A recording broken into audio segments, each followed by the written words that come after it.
nothing, and they will own everything, unless you do something different every day. It's my conclusion. And why am I saying that? Well, I'll fill you in a little bit here. You're told to invest in stocks, bonds, mutual funds, save cash in the bank, save cash, save digits, save other digit products, financial products, IRAs, 401k. It's all bread and circuses. That's what it is. And as you're being entertained with this bread and circuses, they tell you what is best for you and your family and your security. And instead of you having the time or maybe the desire to find out anything different, you just listen. You just follow orders. Sort of like K through 12. That was your introduction to following orders of quote unquote a superior or someone in charge, an authority type deal. So now, as you look out there, what's going on today in the political spectrum, it's bread and circuses. It's entertainment. That's all it is. Entertainment. I know on that note, I used to say Idiocracy, the movie, is a documentary. Well, now it's gone way far beyond that, and it's not even, Idiocracy is not even close to where we're at today, which it's really a shame.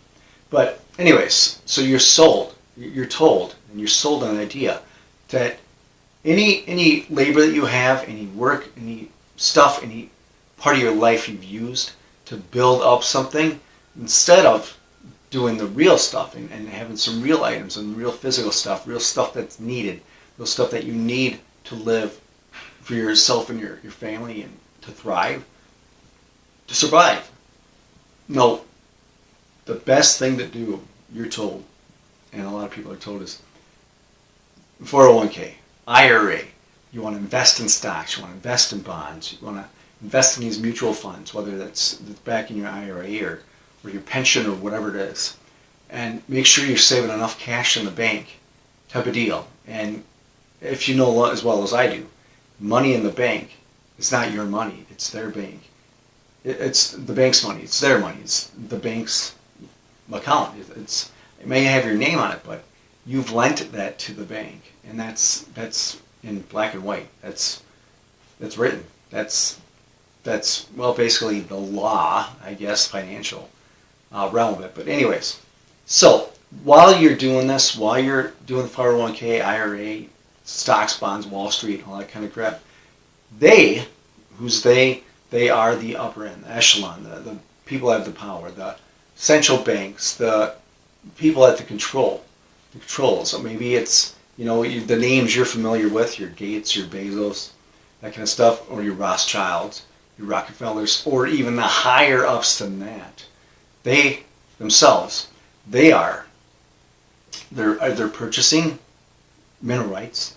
They're invested and they bought many acreage of land. Many. I mean, as you know, the United States supposedly owns all these acres. 40,000 acres of land and counting. Can you use that? Can I use that? No. It's public. It's publicly owned because it's from they call them tax, payments or taxes, but it's stolen, like I've said before. So it's paid with stolen money from you and I, but you and I are not able to use that. But the people at the realm, the people, the politicians and the people higher than that are able to use that whenever and whatever they want at any time. So they're doing that. That's the land. And now they are back in the universities. They're in the education system. They've been in there for decades and decades, indoctrinating and getting worse and worse to dumbing down society, like I've said before. And they're buying gold. They're buying silver. And they're buying not just gold and silver, they're buying the mines. They're buying the rights to drill for oil, the rights to XYZ, whatever you want to say. They're buying the mines, they're buying the rights, they're buying the rights for water access in certain areas. Look at Canada and California. So they're getting that, the water access, like I said, they're buying farmland, plethora of farmland. And they're just buying other land, too, also. And other real hard assets that don't go away, that you can touch and feel and see. It's totally different than the paper that you have, or the digits in your bank account, or the stuff that you have in your IRA or 401k or your stocks and bonds.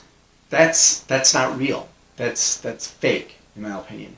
It's just a game to keep the population occupied and keep them thinking they're getting ahead, while on the back end of it, or behind the scenes, they continue to grab and gobble up all of the stuff, the real items. Like I said, the real access, the real stuff with the land, the rights, everything. Like I said, water access. Anyways, so now I'm just thinking out loud here. Now, if you think about it, I know there's a whole, years that went gone by where there's seashells and there's this and there's that and that kind of stuff for money, for exchange of goods and services. And then after so long, they've come to conclusion, the people did, the population did, that the best thing we can do is gold. Why? Because gold is indestructible. Gold's always going to be here. Gold could sit in the bottom of the ocean for hundreds, thousands of years. That same gold would be exactly the same as it was when you put it in there, for the most part. Also silver for a smaller barterability or a smaller exchange for commerce. So that's what they used, gold and silver, like you know. And in the coins we did have coins with gold that we exchanged with. That's what it was, the double eagle and other stuff like that. And also silver. There used to be real silver, real value in the stuff we exchange with, in our money, our currency. And that's gone. I mean, that was taken out. Like, 1971 is when Nixon took us completely off any ties with gold. And then before that was 64, when we were taken completely off of any trace of silver in our Coinage Act. So anything 65 and newer has no real value in it. It has no real silver. But anyways, so think about that. They go from gold and silver to paper, then they go to digits. Now they're talking CBDCs. And what is a CBDC? Well, it's just digital, like they say. Not really. It's controlled by a central entity. It's controlled by the government or central banks or both. And also, it is not just an exchange unit for commerce. It is a behavioral currency. It's gonna modify and change how you think, how you thought, how you play, how you purchase, whatever. If you don't do this, there'll be this. If you do this, you will get this type of deal. And that's what it's going to be. It's a behavioral currency, the CBDC, that they're coming out with. So they can get more and more control easier and easier, because there's too many people on this planet for them to control. That's their problem. There's too many people on this planet for them to control. So anyways, just on this same note of this whole digital aspect stuff, I just have a question. Is Bitcoin part of the plan? Part of the plan all along? Was it 2009 with the white paper? Is it part of the plan to take real physical stuff away from me, away from people, to get people away from the physical, the reality, the real items, and keep them flourished and looking into this? I would call it, it's just digit. It doesn't exist. You can't see it. This thing called Bitcoin. I'm not knocking on Bitcoin. I'm just asking a question. Is this part of the problem? Is this part of their solution? Is this part of their plan? And maybe a hunch tells me that, well, Bitcoin's been around since 2009, and now we're around $70,000. And it's been up and down, and it's pretty versatile. And now people see this gold rising, and they see all the printing and all this digital creation that there's been, but you don't want to say anything about that to them. So we'll keep this Bitcoin pumping. And then on the same note, Bitcoin was just its own entity. Now you got BlackRock, you got other people, Vanguard involved, and now they're doing ETFs. They're doing Bitcoin products like they did with gold and silver. Gold and silver is great. I mean, this is silver here, and this is gold. It's a 10th ounce of gold. If you can see that better, it's a 10th ounce of gold, and that's a 1 ounce round of silver. So what they did is they're like, well, we wanna get this out there because for whatever excuse they use, and they made these ETFs, they made these financial products, and now this is real. The silver's real. Like I said, this gold is real. But the problem is most people don't hold this, don't have the real items. They'll invest in ETFs, whatever you want to call it, GLD, that kind of stuff. And from there, those are just contracts. Those are paper gold and silver. Those are digital gold and silver. They're not real.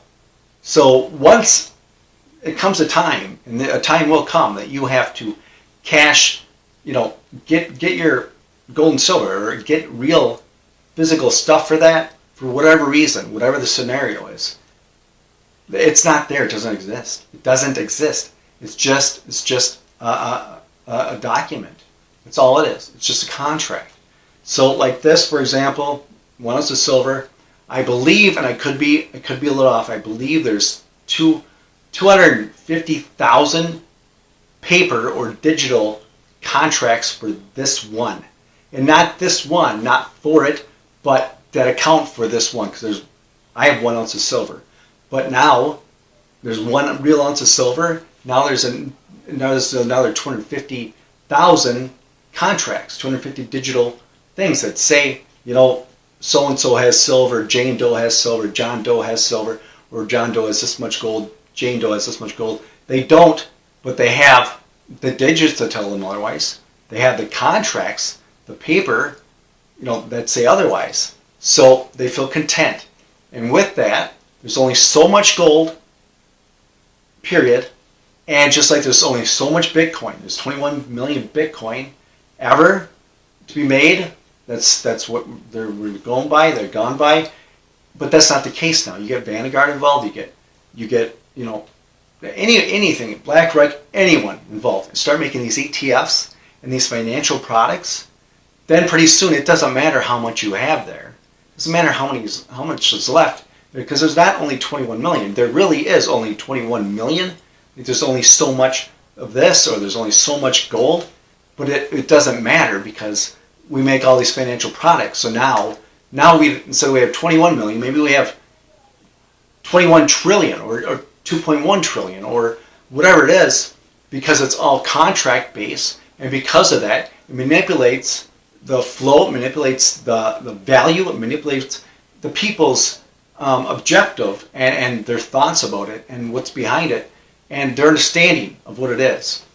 And that is just my question. Is Bitcoin part of this also?